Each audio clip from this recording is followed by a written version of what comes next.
Hello everyone, this is Borna Kazerani from Melbourne, Australia. I hope you're doing fine. First of all, thank you so very much for all your lovely comments and messages regarding of my live show here on Instagram.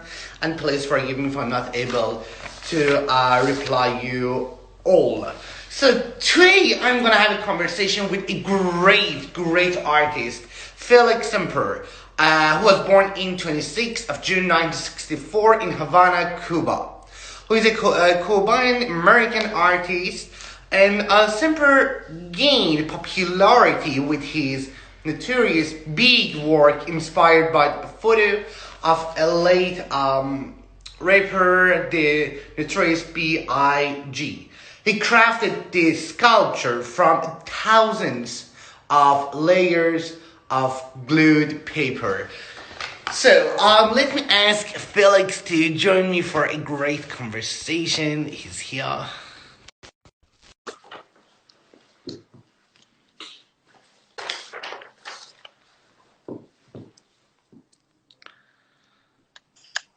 Felix, hello. Hey, how are you? How's it I'm going? doing. How you doing? I'm doing fantastic, thank you. I'm so glad Doing and great. happy that I'm having you here today on my live show. And sorry, I made a mistake with the time. So because you're 14 hours behind, and I was just, oh my God, what's going on? And thank you. So do you want to say hi to those who are watching us right now? Yeah, hi everyone. Thanks for tuning in, and hopefully I can show you some of my gallery, a few things that I've worked on, and some of my, I'll share some of my new stuff that I'm working on, which is really wild and mind-boggling. This new sculpture that I'm working on, and I'll share that a little bit later. But Sure. for now, we can just chat a little bit. You ask me, have any questions? This is very informal, obviously. Don't think this is like my chair that I normally sit on. This is part of my gallery layout. And actually, this is Biggie's chair. Notorious B.I.G., he's the king. So I'm just borrowing it for him right Of course, of now. course. Awesome. I love Uh, that chair actually. yeah, Very. it's a nice chair. Yeah, awesome. So Felix, well, my very first question is that when you started noticing actually what you're doing is quite spectacular and unique, when was it? And also, how the idea of what you're doing actually crossed your mind? It's I started creating these paper sculptures because I was obviously, I was going through a change in my life where I had lost the business, similar to what's going on right now, where a lot of people may be losing their jobs, maybe going bankrupt, maybe just going through financial stress. So hopefully I can enlighten someone and to for so they can see the light at the end of the tunnel. But I was going through something similar in 2008. We had the crash, the economy collapsed, the housing market crashed. I lost my business. I used to be a developer, a builder. I used to build about Oh, 20 houses, 20 custom houses a year. They were high dollar houses, and the banks had loaned me the money. So, at the time that happened, they say, no, we want you to pay it all off. I said, how am I going to pay it? Nobody's buying houses. So, I had to lose everything, and I had to start over. So as I was going through that, as I was, I've always been an artist. You don't just become an artist one day. You're born an artist, and so I was going through that, and then I went back to my art, and I really went back to my art just because I wanted to kind of reflect on what I had done in my life, and that was like my safe haven. That was like the thing that really had comforted me and kind of helped me heal in a way, because it was there was no jobs, there was nothing. So I kind of said to myself, I'm going to do what I've always loved to do, which is art. I used to draw. I had never done a sculpture before though, so I wasn't even thinking about doing sculpture. I was doing drawings and paintings and things like that. And one day, it was snowing outside, and I went outside the house and started playing with snow and created this amazing sculpture, which I had no idea. Again, I had never done sculpture before, so I created this sculpture, and I said, "Wow!" And they said to me, you need to take some car classes because I think you've got a talent, a raw talent for this. I said, yeah, I think.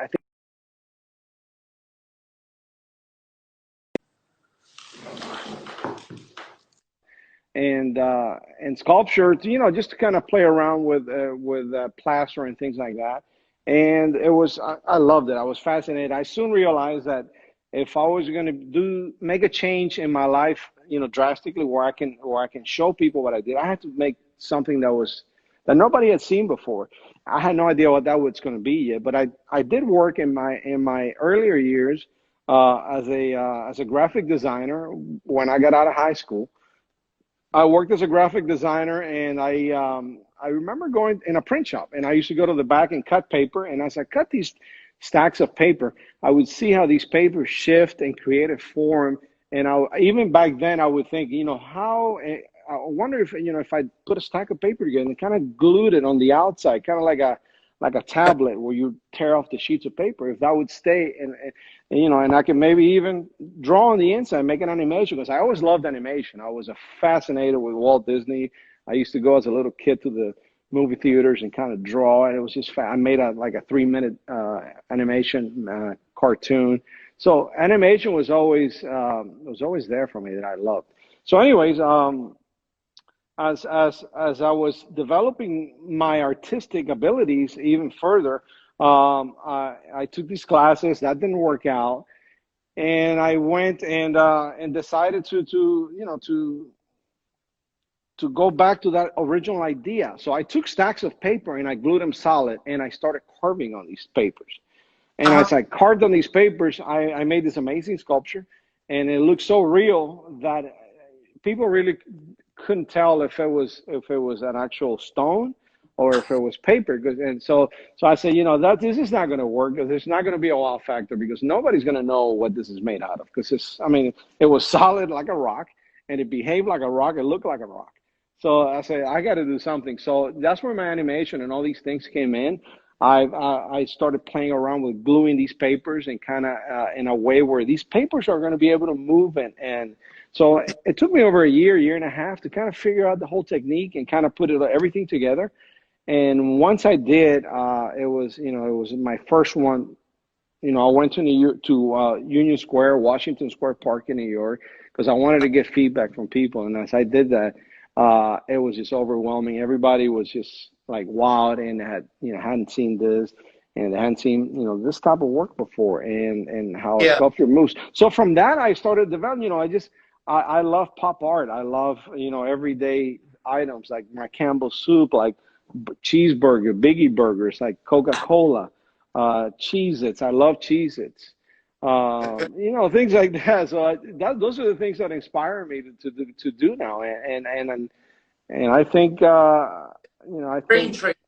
So I'm sorry. it's still very interesting, because at first I couldn't find that how and when you started doing that. So tell me, how were the first impression, or people first reaction towards like that reality when you were showing them? How were they reacting? Like I said, when I went to Washington Square Park and to Union Square Park, and I had I've always knew that I had to have a camera with me to kind of document what's going on. So I've always documented what I've done. So I had the camera there, I had my guy there. So let's just see what people say. And I just put my sculpture on a bench in Washington Square Park. And I watch people by, look at it, say, oh, nice. And, I made it look like stone, because I carved it on the bottom where you chisel stone, and it kind of looks like the stone has been chiseled. So it was white, and people were passing by, and they say, that's cool. So, but, I said, okay, get ready. So I opened this thing, and as I opened it, the people that passed by, they kind of took a double take and said, what? And, and that's when, we interviewed them and, asked people what they thought. They were just fascinated, because it was a new medium that they hadn't seen before. And and now I'm mixing this medium, and I'm incorporating with all this stuff. And I'll show you, I've incorporated, with, for example, a picture frame, where you look at this picture frame with an actual frame itself, and you think it's just a picture, but it actually moves, it opens, it does something else. And that's always, my sculptures always do something else. The TV with Howdy Doody, You're looking at an old, that was a story that I went to this junkyard and I saw this old TV, and I Yeah. said, I wonder how many kids ever watch, whatever it was back in the 50s. It was a Motorola. I liked it because of Motorola, because we think of Motorola today, but I guess they were back in the 50s. So I looked at this old TV and I said, so I researched it, and yeah, a lot of kids used to watch Howdy Doody.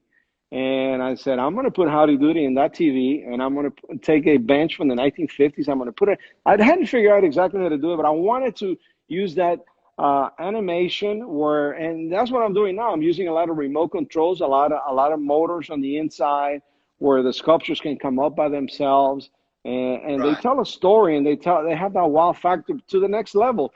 And that's what I'm working on now in a new sculpture, which is another next level, which is incorporating all that and then some. Okay, that's fantastic. That's fantastic. So, before you're gonna give us a tour, so I've got Yeah, another. yeah. Well, Um, first, yeah. Well, first I want to show you. I want to show you guys my shoe. Let me lower this thing a little bit, cause I know you guys like sneakers and all that, right? So I took one of my sneakers off. You can see I have these are Yeezys, the black one, and here's the other Yeezy that I just took off. This is my sock. So anyway, so this Yeezy, it's another example of what I do with my sneakers and with pop art, things that I'm around on a daily basis. You think this is a real sneaker, but it's not.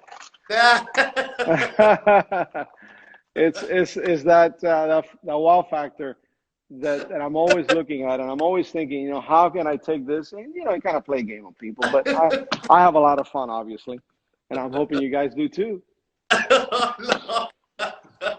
I was thinking what you're gonna talking about. All right. Well, now you know what I'm talking about. All right. You're bad. I forgot what I was going to ask you. Now I've cut your train of thought, right? Well, we were gonna go through my gallery kind of a little bit, and we're gonna kind of look at what I have here, so you can guys kind of see what's going on and the things that I have. Now you're gonna director, so you become director. You're gonna direct it. You're gonna later say there is an option you can like reverse the camera, and then you can go through through your gallery. And whenever you're ready, Yeah. I'm gonna do that. Well, actually, we have an area here. Let's see. Let's start. I'm gonna start with the Howdy Doody I was talking about. did you find the there is an Can you see it there? Yeah. Okay. Let's. Do you see a reflection, or can you see it good? I can see a little bit reflection actually. Yes. Okay. Let's see here. How about there? That's probably better. It's better. Oh, there we are. There. There. Yes. All right. So anyways, let me pull it back a little bit because I want you guys to see. Well, I mean, you probably have, if you're following my my Instagram, you've seen this before. But I just kind of want to show you in person, and you'll see Howdy Doody in person. It's an actual TV from the 50s. So this is not like, it's not, it is a TV. Oh my God. So this TV is, like I said, it's a 1950s TV, and then the stand, it's an old chair from the 50s. And what I did is I incorporated a motor on the bottom of this thing, and the motor, when I do this, Howdy Doody comes up. And, he experienced. It's a fun sculpture. I had a great fun doing this thing because, these are things that you don't expect. You don't really think about a TV, with a Howdy Doody coming out of it. I thought about it, but somebody told me that would be awesome for a horror movie, which it probably will, but that's not my intention to scare you guys. So, yeah, don't use that on a horror movie, okay? Now the burgers, for example, I see. These are the burgers, my biggie burger, and let's see if I can hold it there. Okay. There you go. These are my biggie burger. Actually, this is a bacon cheeseburger with lettuce and tomato. And if you're hungry right now, this is really a nice burger. Yeah, this burger I can eat, and I can also stretch it.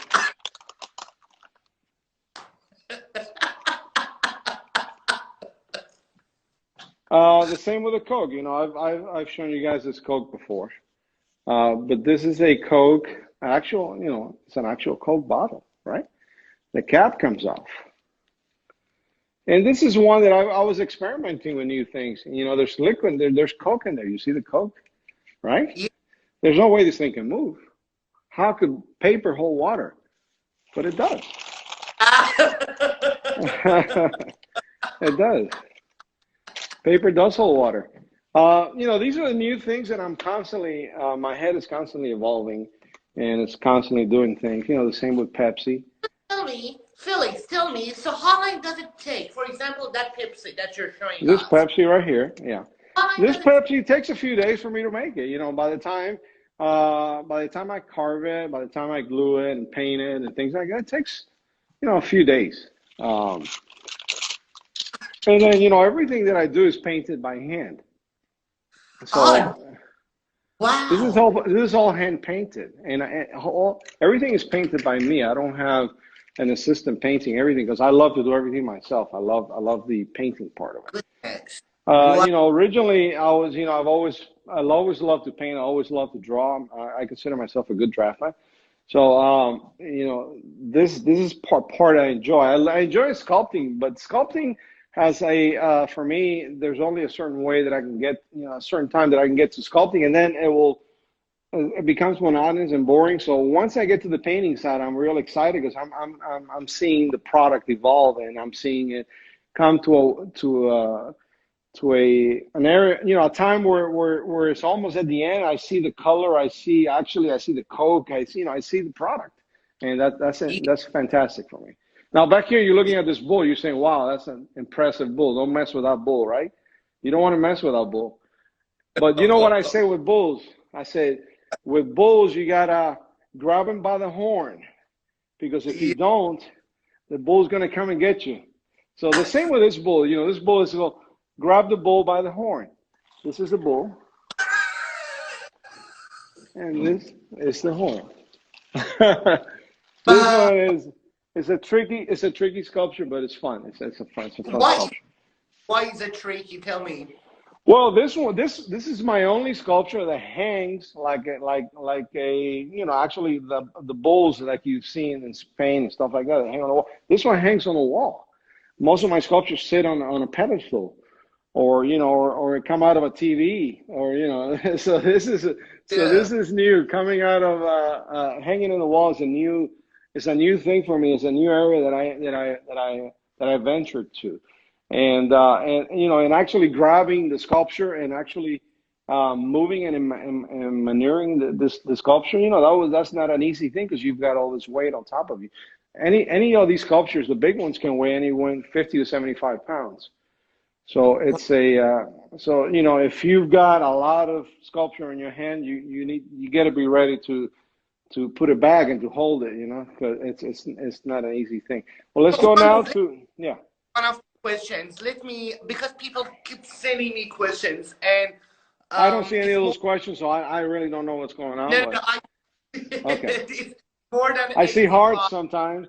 I see a couple of hearts coming out. Let's see the hearts. All right. What kind of papers you're using for your stuff? I use regular paper, regular copy paper, and some of them are a little thicker depending on the sculpture. Some like the for example, the cheeseburger. The cheeseburger, I use a thicker paper. As you can see, it's like almost like a cardboard, but not quite. And then, you know, so like the Coke, or some of my sneakers are just regular copy paper, 20-pound bond. So, you know, they vary. I use whatever I need for a particular sculpture. Okay. Another question, and then we can move. are you able, are sorry, are you one of those artists who can work on different projects at the same time, or you prefer? Absolutely, absolutely. In fact, I don't. I'm constantly working on three, four, and five projects at any one time, and that includes a painting because I love to paint. Big canvas paintings. I paint, and I love to paint big. I mean, one of my biggest paintings I've done is a 25-foot long by 12-foot Right. high painting. It's a huge painting. I love working big. But yes, I'm always painting. Actually, if you look at a lot of my work, a lot of my paintings, for example, when I'm doing a sculpture, I get inspired by what's going on with that sculpture. For example, when I did Biggie, I got inspired by a lot of, a lot of Biggie's music. I watch a lot of documentaries on Biggie. I read up a lot on Biggie. I got to know Biggie like I knew him like a brother. So as I was doing that, I was painting Biggie because I was, that when I paint painting, it's a quick release of my creativity. Whereby if I make a sculpture, it's a long-term commitment. So I think it's a quick release. So I love painting. Painting for me is a must. And I'm always working on two and three sculptures at one time. Right now, I'm working on at least three sculptures. One of them is a major sculpture that's going to be released in the next week or two. It's a crazy sculpture. It's a sculpture of Tupac. Mhm. Tupac is a hip hop artist, the same time with Biggie, and this sculpture is going to incorporate Tupac and Biggie both together into one sculpture, which is crazy because there were Tupac and Biggie didn't get along towards the end, it's all done with love, and I know at the end they love each other. We all love Biggie and Tupac, and we all love their music. So this is incorporated into both of them. So you guys are gonna love it. You're gonna freak out with the sculpture. It's gonna be insane. Okay. Yeah. I want to read another question, or do you want to move on? We can move on a little bit. Let me show you some of my sneakers. Okay. Let's see. Let's look at the sneakers. I'll bring the sneakers up and we'll go. This one is a known sneaker that you know, a Converse, right? I don't know if you own a pink Converse, but you know the Converse. Everybody knows a Converse.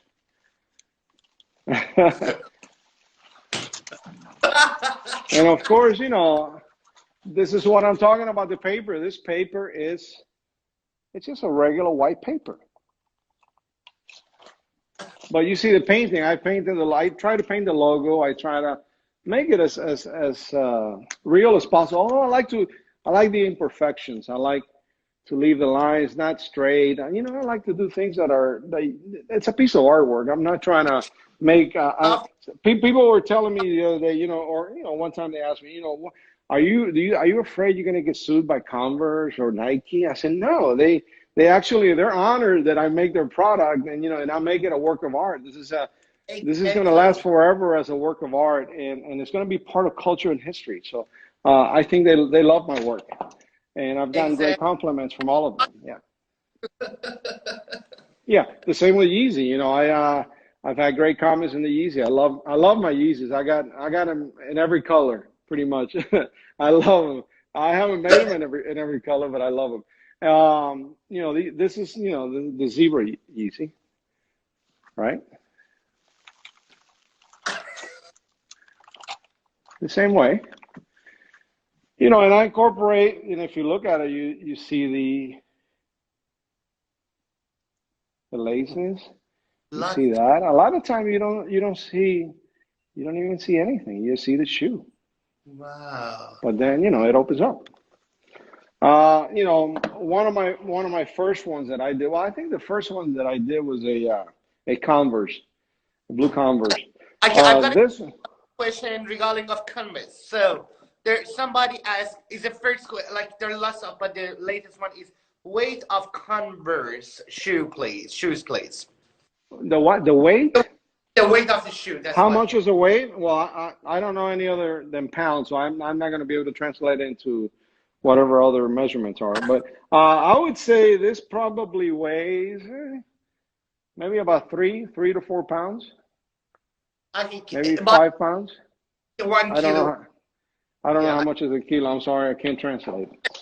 But anyways, this was my second sneaker that I've made, and actually I've made a couple of these. But this one is my famous Nike that I love, the Air Jordans. And if you've seen my videos with Air Jordans, you've seen me, you know, kind of like, and it's almost like an infomercial for Michael Jordan's shoes, you know. But you know, I love their sneaker. I own a pair of it, and I'll show you another one of my sculptures that owns a pair of it, which you know, it's Bart Simpson. He wanted to have one, so I gave him one. Yeah. You know, these are, you know, these are my Nikes. Man. These are, I can't say enough about Nike because I love all their shoes. You know, I'm a Nike collector. I'm a sneaker collector. I love all amazing sneakers. The same with Pippins. These are the Pippins Air. And this was hard because you know this one I had to carve, you know, the words into the shoe, which is crazy enough. And this sneaker originally comes with lights, you know. Oh, I So I kind of had to, you know, make that into paint, you know, paint it in there. And then it's got all kind. I mean, it's a really nice, well-designed sneaker. I think whoever did this, I don't know who did it. Well, I know yes. Nike did it, but I mean, I don't know who did it within the corporation. But yeah, it was a lot of fun making those. Well, let me see. Let me take you to, Oh my God, it's hi guys. amazing. Well, a lot of you guys, I don't know if you recognize that one. Air Force One, Nike Air Force One. You know, these are classics. I love classic sneakers. Everybody does. You know, all my sneakers have their, you know, not all of them. I would say most of them have their shoelaces. So you can kind of tell what it is. Oh my God. The same, you know, they're all stretched, they're all painted. You know, this one, there's not much to it because it's white. So I kind of had to, you know, add the shadows and what have you. Looks extremely real. Wow. Yeah. I mean, if you walk in the street with this thing in your hand, I mean, it's real. And then this is another Nike. This is actually this was modeled after DJ Khaled's Nike, which you know he has one out there like this color, you know I decided to give him some, you know, back in the 80s and 90s or whatever, there was a lot of roller skating going around. So I said, you know, let's just bring this as retro, some of the roller skates, and just kind of mix it in with modern stuff and mix it in with the sneakers. So I decided, and I've been working a lot with magnets. So this magnet is strong, but it's not quite that strong to hold it, but it holds it a little bit. So this magnet is there. And so the sneaker actually could be a sneaker, and it could also be a rollerblade, you know. So maybe somebody ought to invent a rollerblade that you can just put in with magnets, you know. The real one. That one is a real one. This is a real, yeah. This will not stretch. There's no way that I'm going to stretch this. But no, this is it. This has a magnet that I put magnets built in, and magnets in the shoe, and it goes in there. You know, Okay. somewhat, like I said, it's heavy, so the magnets don't really hold it all the way. But anyway, yeah, this shoe is also a stretchable. And if you look at it close, you know, it's the sneaker. That's it. That's there. Wow. It looks like so real. Yeah. Well, Wow. it is real. Sure. It is real. Well, let's look at. Well, let me show you now. I'm going to show you. You know, Andy Warhol, and you know, as I told you guys the story about when I was an artist and I was studying art and kind of figuring out what I was doing. I read a lot of books. I looked up a lot of things.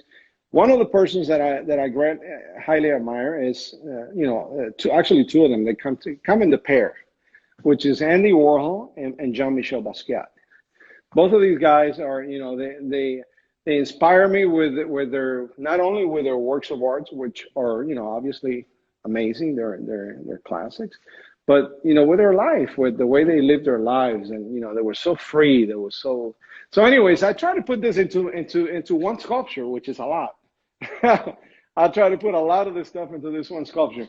I'm gonna have to get the phone out of my holder and kind of walking around with this good thing. So, anyways, this is the back of Andy Warhol sculpture. So I get, it's got a lot of stuff in it. So first of all, you got the back of the sculpture, and then you have the stand. The stand is bleeding. I love New York. It's been shot. So that's why there's bleeding into the actual stand. Now, let me show you the front of the sculpture if you haven't seen the front. It's Andy Warhol. It's my interpretation of Andy Warhol, obviously. This is a sculpture that but anyway, I gave him, Andy Warhol loved Campbell soups. And so did, I love making Campbell soup. I really don't care about Campbell soup, but to be honest with you, I'd rather have fresh soup. But, wow. Cheeses now because I don't keep cheeses at home, especially now during the pandemic, because I would probably eat boxes of them on a daily basis and I wouldn't be able to walk out of my house. But I love Cheez-Its, and I love, So anyways, I created a new product, Cheez-Its, and I was inspired. I said, you know what? Who loves cheese more than anybody else? A rat.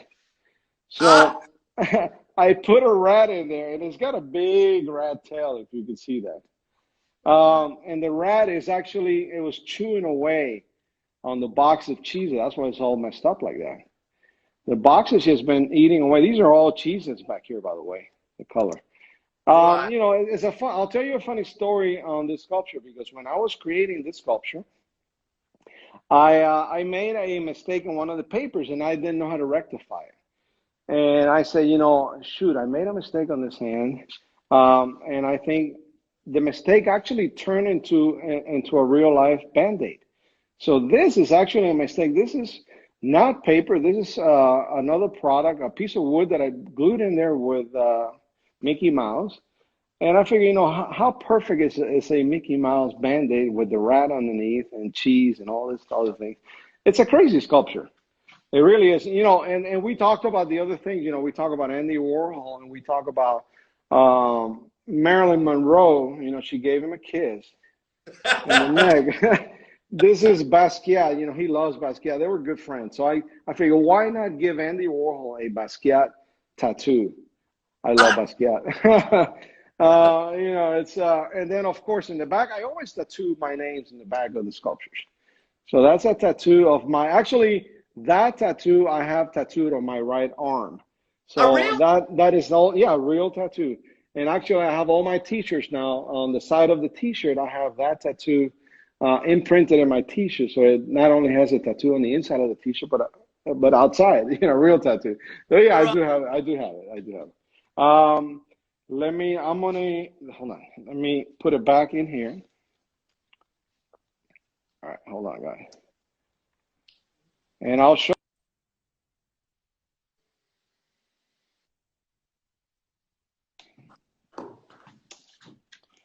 If I can get it back in here. Yeah. All right. So let me get it in here.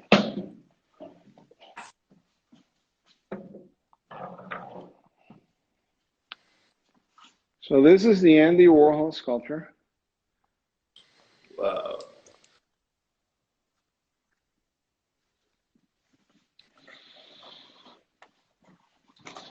So Andy Warhol is complete paper. So it's paper all the way from the top, all the way to the bottom. There's thousands and thousands of sheets of paper it took me months to create the sculpture. Not only, you think as a sculptor, you think as an artist, try to replicate someone's face. Everybody has unique features, like he had unique features, which are recognizable. Not only that, but, gluing the paper and everything else, all the detail that I've shown you. And then, the paper part. and not only the head, but, getting to the Cheez-It part, and then getting down to the rat, because it goes all the way to the bottom. But, it gets difficult once you get to the bottom. It gets crazy difficult. Thousands of wow. I'm sorry?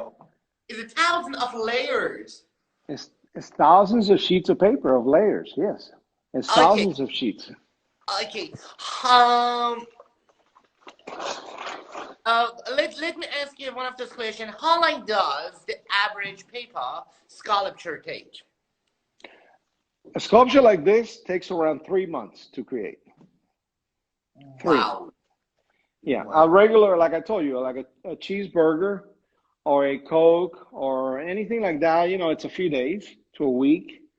And they vary, And now my new sculptures are incorporating motors and incorporating different elements.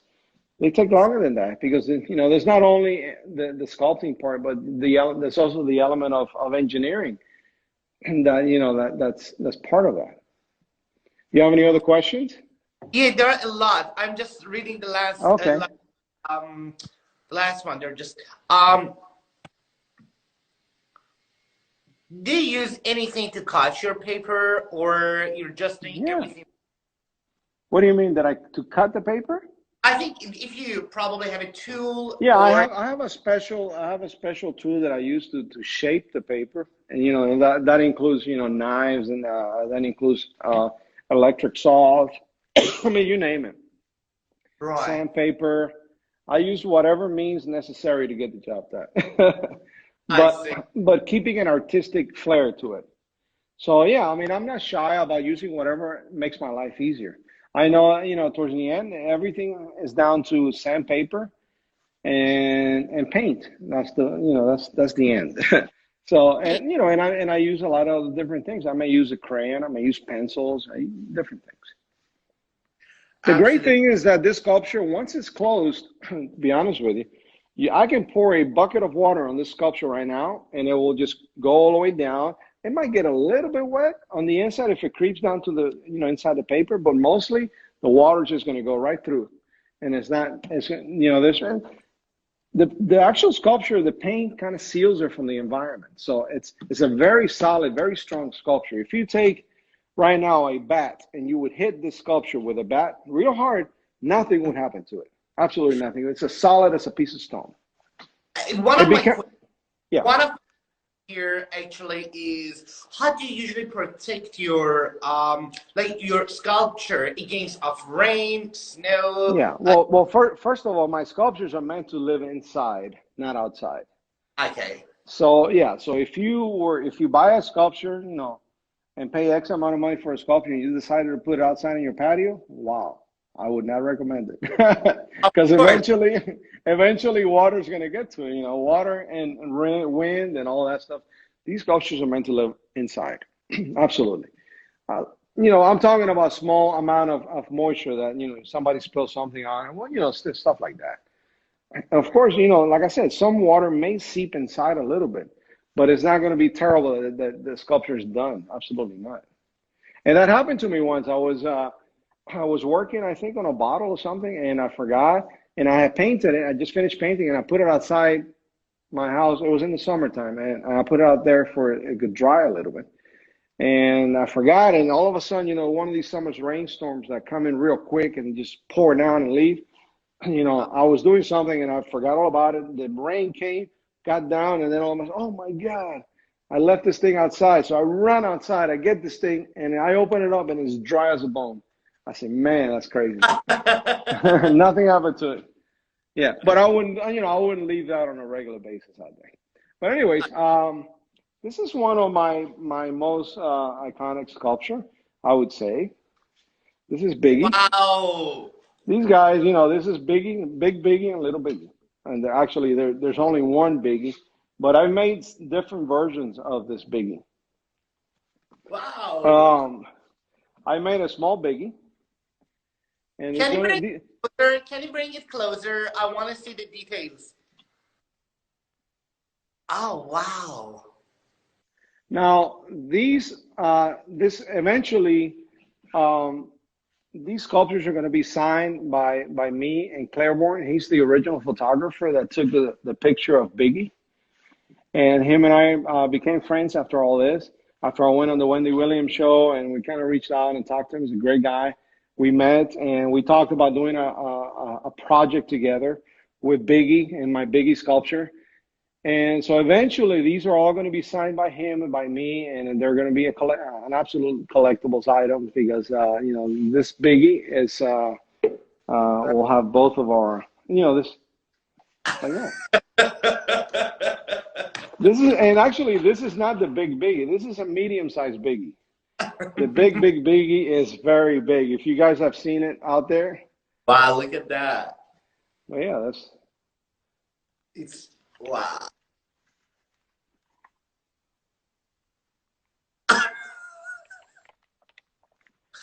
Wow. I'm just wondering how you relax you're doing it. It's just very easy, very low. well, I've been doing it for a while, but no, it's actually a fun thing to do. It's biggies are fun. The same as my handbag. These are my Birkin handbags, and I decided to do a series of handbags like Birkin and Louis Vuitton and Gucci and things like that. And I'm always experimenting with different brands and with different luxury brands and things like that. This one obviously is an exact replica. If you look at it up close, you have no idea. No. I mean, this is an alligator, $150,000 Birkin bag, which that's what they go for. Wow. This one is not as expensive, by the way. Yeah. But it's not cheap either. But it takes a lot of work. But it's just paper.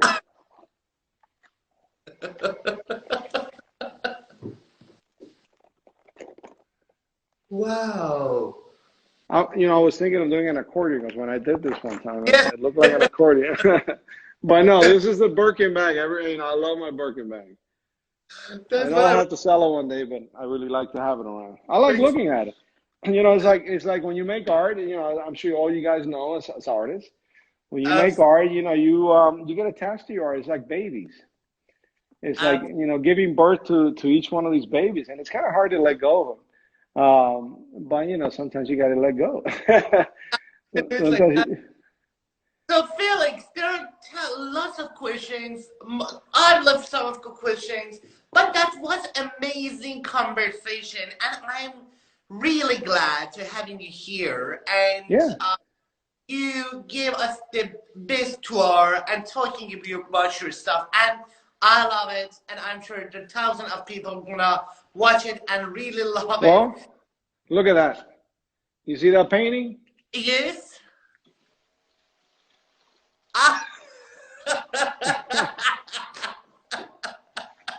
It's made out of paper. This is a movable painting. But Oh anyways, God. yeah, I know what you're saying, and I really, as you could tell, I have a passion for what I do, and I have a passion to explain what I do because I love it. This is not for me. This is not a job. This is not. I've always said, even if I don't make a dime out of making art for me now, in my second stage in my life, I'm doing it because I love it and I have a passion for it. So having a passion for something kind of breaks away everything else because nothing else matters. Money is not important. Fame's not important. Nothing is important but creating and giving back. And hopefully I'm giving you guys back, a smile. And that's if I go away with giving you a smile and giving you happiness, I live up to my name because my name is Felix Semper. In Latin means always happy. Exactly.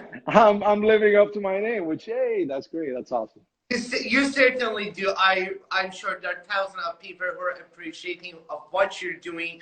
Well done. I'm so proud of you. And as soon as I got in your page, I was amazed and impressed with what you've been doing, what you're doing, and I really admire those like you who have been doing constantly working the art and creativity. And well done. I wish the questions are coming, guys. Sorry, I have to wrap up the sorry, I have to wrap up the conversation because we have to Yeah, I can absolutely. minutes that I will be able to put an IGTV. Otherwise, it It's too doesn't like. long. Yeah, I get it. It was so lovely, lovely. I hope I see lovely talking to you, and I hope I see you one day in reality rather than this. So, did you like the conversation? Are you talking to whom? I'm talking to you. To me. Did I like the conversation? Did you like it? Of course, I liked it. I did most of the talking.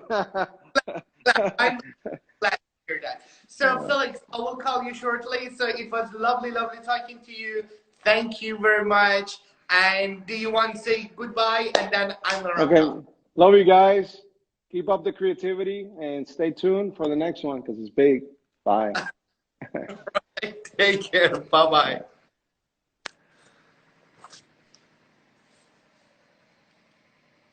Thank you very much, everyone, for watching us. I really appreciate for your time. I had a conversation with Felix Semper. If you're interested to find out more about Felix, you can go to his Instagram profile here. I really appreciate it. I'm sorry, sorry I didn't get a chance to go through every single of your questions. Have a wonderful day. Stay safe. Stay at home, and keep your smile. Love you all. Bye.